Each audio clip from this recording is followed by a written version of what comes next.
Okay, so g'day everyone, welcome back to another Bush Creek fly tying tutorial. So in this video we're tying this little number up, which is the Tarrabandra Bunyip, named after one of the roads, or one of the areas off the Bunyip River in New South Wales. And Bunyip comes from sort of Australian mythology of a hideous sort of a mythological creature that inhabits waterways around Australia. So, and as you can see, it's a bit of a horror, but it's done its job on more than one occasion. It's pretty straightforward to tie. It's a really simple fly. So we'll get on into it. So the hook I'm using is just a size 14 stimulator style of hook. Nothing particularly special there. And the bead is just a tungsten countersunk bead in whatever size you want. This one's probably about 3.3, 3.8, something like that. Just stick that on the front there. Thread I'm using is just simplified nano silk in white. It doesn't really matter what colour thread you use. You probably want something with a bit of strength, but it doesn't really matter. And I'm just going to tie that on and bring this thread all the way to the back. Just trim away this waste piece here. And bring that thread down. I'm going to come fairly far around into the beam. I'm not sort of going to hold it up. Bring it in around to there and come all the way back, just behind the bead. So the rib for this is just maximum chameleon in just whatever sort of diameter, nice thin diameter. What's this one? 3 pound. And I'm just going to catch a length of that on behind the bead. A few turns to hold it, and then I'll bring the tag end back and tie them both down just to make sure it's nice and secure. Bring it all the way back to where I finish the thread, and then trim away this waste piece.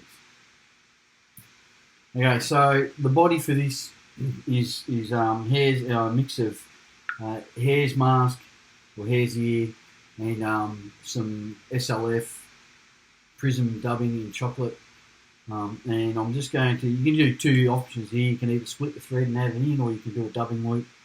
Whichever you find easiest to do. I'm just going to split the thread. So I'll flatten it out here with my dubbing needle.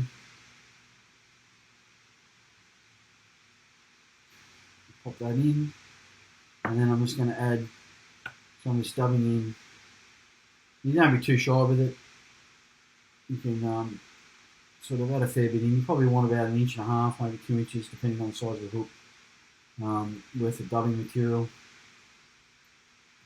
Lay that in, and then just twist that back to secure it. And then all I'm going to do here is just bring that forward in more or less open turns back to behind the bead. Okay, the hackle for this is emu. For this particular one, I'm using a brown olive, emu, dyed brown olive. You don't want the barbs too long, but you don't want them too short. So you probably want looking at barb lengths, maybe the length of the shank, I guess, something along those lines. And I'm just going to trim away a few fibres at the front so I can bear the stem and catch the stem in directly behind the bead. Several turns just to secure it. And I'll trim away this protruding piece of stem. And then I'm just going to hackle it now. Emu can be a bit of a pain in the ass to work with, so it'll go everywhere, you just deal with it. But basically, turn it the back behind the bead, and then 3, maybe 4 open turns back to the rib. Take your mono, you catch it in nice and firm with a couple of turns at the back, and then just in open turns, bring that monofilament back to the front to behind the bead. And then secure that in with several turns of thread. And then you can trim away this mono with a curl there. And then come in and just nip away the emu at the back. And then to finish it off, I usually come in with another split thread again. Flatten this out. when it wants to.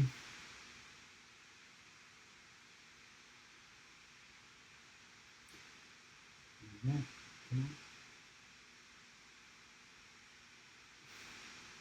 Split that thread, and then another bit of a pinch of the dubbing mix. Don't need a huge amount, but enough to just to tidy up the front and bulk out the head. And then secure that off. And several whip finishes.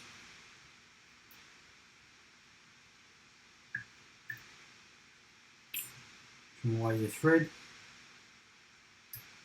And then finally, you come in with your dubbing brush and just push that material back up, reorientate those emu pearls.